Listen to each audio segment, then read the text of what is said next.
Blessed be the name of the Lord. You are the Alpha and Omega, the God who is more than enough, our Savior, our strength, the Prince of Peace.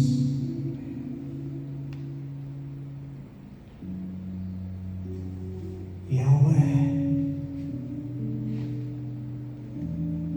Ikaw ang aming Panginoon, ang Diyos na handang umunawa, ang Diyos na mapagpatawad, ang Diyos kailanman hindi kami kinalimutan, hindi kami iniwan, ni pinabayaan man. Mananatili ka, O Diyos, na aming Panginoon magpakailanman. Ikaw ang simula at ang wakas, ang nagbigay sa amin ng pag-asa, nagbigay sa amin ng buhay, kalakasan, kapayapaan, nagbigay sa amin ng lakas ng loob upang mapagtagumpayan namin ang lahat ng bagay. Ikaw, O Diyos, ang naglaan ng oras na ito upang ikay aming paglingkuran. Ang Diyos na nagmahal, ang Diyos na umibig ng tapat, yumakap sa aming mga kahinaan, yumakap sa lahat ng mga suliranin upang kami makalakad sa katotohanan. Maraming salamat, Panginoon. Bagamat kami naladaan o dumadaan sa mga kahinaan, kakulangan,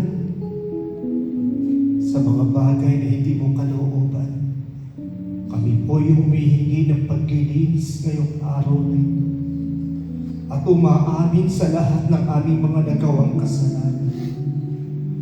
Umaamin kami mahina, pero patuloy mo kami pinatatawad. Patuloy mo kami inuunawa. Yahweh,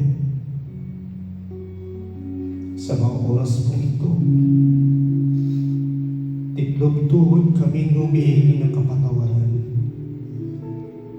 Palakasin mo, Panginoon, at dagdagan pa ang aming pananampalataya. I-bless mo, Panginoon, ang lugar ito.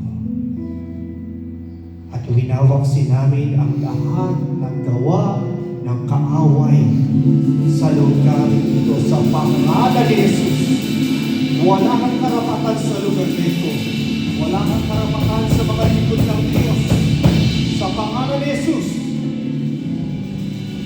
Sa pangalan ni Jesus.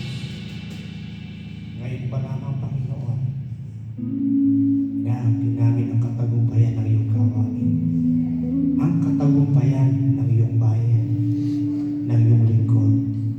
Katagumpayan ng bawat isang pamilya na narito sa sama-sama panalangin. Tagumpay ang gawain mo dito sa Scarborough Chapter. Patuloy mo kami pagharian. Patuloy mo kami samahan. Patuloy na maramdaman